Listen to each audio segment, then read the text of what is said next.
Hi everyone, this is Dr. Nitin Chhoda with a late evening episode of Ignition Time. It was actually raining outside my house today. That's why my patio was wet and that's why I had to postpone this video. But in this video, I'm going to talk to you about the need to brace yourself, to be quite honest. There are 6 reasons why I think the right could get really bumpy for us in the next few months, probably going beyond the November election. There are 6 reasons that I want all of us to essentially buckle up and prepare ourselves for what I think is going to be a very bumpy ride in the next few months. These 6 reasons are: number 1, norms are being broken right, left and center, and I'll give you a little bit more information about each of these. Number 2, there is no end to the gridlock right now. I know there was a meeting between a caucus and Mark Meadows, but I don't really think we should have much hope with that. Number 3, the war over the universal mail-in ballots is actually escalating. It's continuing. Number 4, the House is actually starting to flex its muscles and has already announced an emergency House hearing. I'll talk to you about that. Number 5, what I call the ace in the hole. I'll tell you what I mean by that. Basically, I think in politics as well as in business and to a certain extent in life, there is some amount of manipulation, there's some amount of deception, more so in politics. And I do believe we're about to see an ace in the hole in the coming months. In fact, we already saw one in the past week if you've been paying attention to the news. And number 6, I believe the Biden tax agenda actually hinges on the Democrats controlling both the House and the Senate, because even if Joe Biden becomes president, but the Senate remains in the hands of the Republicans with Senate Majority Leader Mitch McConnell in control, then not a whole lot will happen as far as the Democratic agenda is concerned. So we are entering in a period of what I consider to be high uncertainty, and I'll get into these 6 reasons why I think you should sort of buckle up and just be prepared for what could be, gosh, a pretty interesting few months. Let's get started. Norms are being broken right, left and center. The president is actually the president has actually announced that he's going to accept the Republican Party's nomination in the White House lawn. And this has never happened before in the history of our country. So that's one norm that's broken right there. The president has also said that he's going to try and win New York, which is a state that he lost by 22 points in 2016. So norms are being broken right, left and center. You know and I know that we're in the middle of a very unpredictable election cycle. We're in the middle of a very unpredictable news cycle. So I believe a lot more surprises are coming our way. This is just the beginning. Number 2, there is no end to the gridlock right now. You know that the key sticking points between the administration and the Democrats is federal unemployment insurance extension and also aid to state and local governments, and more recently universal mail-in ballots versus absentee voting. So the sticking points are actually increasing. The rhetoric from both sides is actually increasing, and there is no end. There's a big conflict on all of these items, and the bipartisan so-called problem solvers caucus reportedly spoke for an hour with the White House Chief of Staff Mark Meadows to explore ways to jumpstart the pandemic relief talks, and these were led by Republican Josh Gottheimer.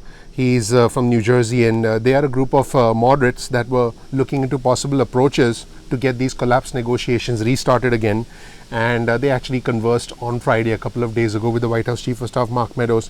And CNN was told, I quote, "We had a productive hour-long discussion about ways to help break the logjam between the parties." Now, to be honest, I wouldn't place too much hope in this, and the reason I say that is because until a major leader on either side, until President Trump or until House Speaker Nancy Pelosi, says that okay, we're going to meet, until then, I don't really think too much is happening, and these are just things that I guess could be blown out of proportion by some news outlets, but I'm not too optimistic about this particular aspect of the news.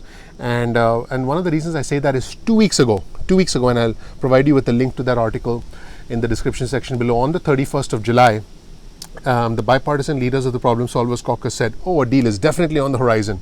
So they said it's definitely going to happen. In fact, they specifically said, and this is what Gottheimer said, I think we're going to get this deal done this coming week. And he said that on the 31st of July.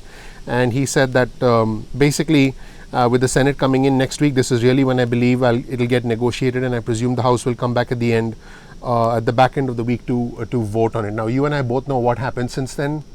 A lot of chaos, a lot of commotion, a lot of finger pointing, a lot of blame pointed, in both directions. So again, I wouldn't get too excited about that at this moment because of the extent of the gridlock, because of what the key decision makers on both sides, President Trump and House Speaker Nancy Pelosi, have said about this. So I wouldn't get too that's my position on that. Now, obviously, you can read into it as you so choose. Number 3, the war over universal mail-in ballots is actually continuing. There is a distinction between universal mail-in ballots and absentee ballots, and if you want me to talk about that, definitely mention that in the comment section below. It's not a big distinction, but it is a distinction. And President Trump basically has taken a firm position as far as funding for the United States Postal Service is concerned. And what has happened since then is thousands of voters have already called government offices in recent days to say, hey, is it safe for me to mail in my votes? Are my votes actually going to be counted? And so that's actually what's happening. And here's the interesting thing. Attorney generals from at least 6 states were getting together to discuss possible lawsuits against the administration to block the administration from reducing mail service between now and the election. And this was actually reported by the Washington Post. And basically, state leaders are now scrambling to figure out how to deal with all of this. And Democrats are planning a massive public education campaign to shore up the trust in the postal service, so that they want people to mail in their votes. So that's where things stand there. Now, speaking of the Democrats and speaking of the House, this is point number 4. The House is actually starting to flex its muscles, and they've announced an emergency House hearing. Now, if you've been following my channel, I did say the other day that the House can do things. They can't, they don't have to just recess. They can actually call emergency hearings. And guess what? It was just announced today that they've announced an emergency hearing. So House Democrats today announced plans for emergency hearings on mail delays later this month. So the House Oversight Committee will hold an emergency hearing on mail delays and concerns about potential White House interference in the U.S. Postal Service. And again, this is something that was reported by the Washington Post, and they're going to invite Postmaster Louis DeJoy and the Postal Service Board of Governors to testify on the 24th of August. And basically what they've been saying, House Speaker Nancy Pelosi said this, I quote, "The Postmaster General and top Postal Service leadership must answer to the Congress and the American people as to why they are pushing these dangerous new policies that threaten to silence the voices of millions just months before the election." So you can see that this is a big showdown. This is a big flashpoint. And, this is not easing up. I mean, if you look at things going on at a high level, you'll actually see that the whole talk about the stimulus negotiations, the federal unemployment benefits, is to some extent in the rearview mirror for these elected officials, and that's terrible, because we should be helping those who need it the most. They're now starting to change their focus towards towards the mail-in, towards universal mail-in voting versus absentee ballots and other aspects related to the election. And then you have the government shutdown coming up, and I talked about that as well in another video. So you can actually start to see gears shifting if you look at things at a high level. If you're just thinking, when's the stimulus check coming? When am I going to get federal unemployment benefits? When, how much? I appreciate that and I understand that. But these people, the elected officials, are apparently thinking beyond that. They're thinking about who wins the November election, and they're already starting the bickering there. And whatever stimulus outcome or unemployment benefits outcome that may or may not happen between now and, let's say, the election, is actually going to be probably part of a deal that resolves a problem with the postal service. And I'm like you. I didn't think we'd be talking about the postal service, but this is where things are right now. I want you to have the full picture as opposed to just false hope. Speaking of the full picture, the ace in the hole. I mentioned this at the start of the video. I believe politics, and to a lesser extent business and life, is to a certain extent about manipulation and deception. And politicians, they know when to shift gears, if you will, when to change the subject. And I believe that between now and the November election, there are going to be many aces in the hole. Now, what's the definition of an ace in the hole? An ace, many aces in the hole on both sides, by the way. An ace dealt and held face down, especially in stud poker, it's an advantage or a resource kept back until the proper opportunity presents itself. So now, as you probably know, there was a surprise and a good announcement, by the way, this past week about a US brokered deal to establish normal relations between Israel and the United Arab Emirates. I mean, this was 3 years in the making, and this was a step towards peace in the Middle East. This is a big deal, guys. This is a big deal. So if you want, you can research that and read about that. And it was a very powerful example of how unconventional thinking can lead to certain outcomes. Now, This was one of the ace in the holes as far as the administration is concerned. Between now and the November election, there are going to be additional ace in the holes for both the administration. They have cards up their sleeve, as well as the Democrats. I'm pretty sure that there are going to be some, some revelations, if you will, about stuff designed to, designed to win the election. So that is why I say things will get really bumpy. I'm personally not in the stock market right now because I'm sort of taking a step back and waiting and watching, and I've talked about that in previous videos as well. And the final thing, the Biden tax agenda. This is a big one that no one's actually talking about. And this was an article reported in the Wall Street Journal. I will provide you with a link to that article in the description section below. Now, Joe Biden wants to combat climate change. He wants to repair the country's crumbling infrastructure. He wants to improve education and expand government-financed healthcare. And all of these things, which is basically an ambitious agenda, these are the words of the Wall Street Journal. The Democratic presidential candidate plans to raise taxes by over $4 trillion over a decade through levies on corporations and high-income households. Now, I strongly recommend that you watch another video that I did on how the US government gets money and how the US government spends money, because that'll give you an idea of where money comes from, where the income comes from. And by the way, it comes from your taxes. Low and middle class, low and middle income earners' taxes contribute to a majority of the income of the US government. So winning the presidency is not going to be enough for Joe Biden to fulfill his agenda of raising taxes on corporations. And here's why. The Democratic Party will have to win a majority in the Senate while maintaining control of the House of Representatives, which they maintain now. So at this moment in time, based on polling, anything is possible. I mean, it seems that this could be a possibility, but I'm I'm not going to predict the election because I'm focused on my channel, on what is going on here and now and how to help my viewers prepare. But I can tell you that in this very hostile, in this increasingly political, in this increasingly political partisan climate, it's not bipartisan, it's partisan. People are fighting more so than ever before. Winning the House, the Senate and the presidency will mean everything for the Democrats. It's going to be pretty game-changing.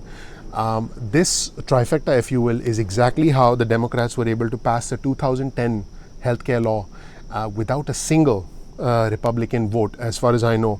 It's also how Republicans passed the 2017 tax cuts without support from the Democrats.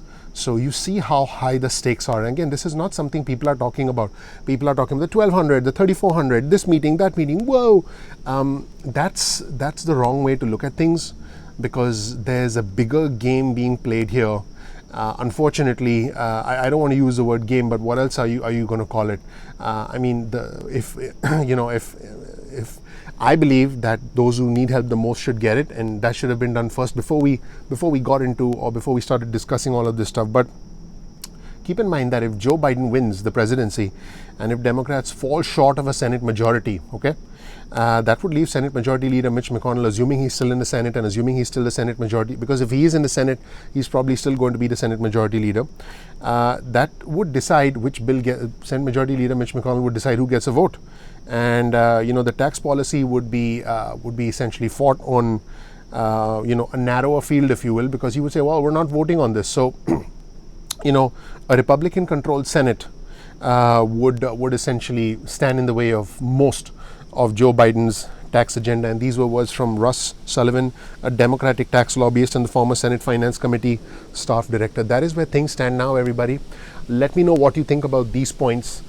Let me know if you think things are going to just fall into place and everything will be awesome leading up to the election. I don't see, like I mentioned in a previous video, I don't see Speaker Pelosi and President Trump having dinner and taking selfies anytime soon, because that is what, those are the two individuals that need to see eye to eye, because then the rest of the House and the Senate can fall into place, because Senate Majority Leader Mitch McConnell has said that he will do what the administration essentially decides with the Democrats. So let me know what are your thoughts on these items, on these points. I do believe the ride is going to get really bumpy. I also believe that once all of this is behind us, that our state unemployment benefit systems will be re-engineered, our healthcare systems will be re-engineered. I do believe that states and local governments will be able to balance their budgets more effectively. By the way, I'll be doing another video, a more detailed video on how the state and local governments are sort of sort of caught in the middle of all of this, and you definitely want to subscribe to the channel and watch that video. My name is Dr. Nitin Chhoda. If you learned something new from this video, please click like, please click subscribe, please enable notifications so you get instant updates going forward. Also, if you want to get breaking news and alerts from us, please get your cell phone out, send a text message with the word ignition or with the word time to 70,000, that's 70000, and you'll get an instant alert from us whenever we have important breaking news, whenever we get around to sending those alerts. Also, if you get subscribed to our email list, and you'll have to agree to a quick disclaimer, you can do that as well, and you can opt out at any time. We release videos at 2 p.m. East Coast time most days of the week. Thank you so much. I'll see you in the next video at ignition time. Take care. Bye.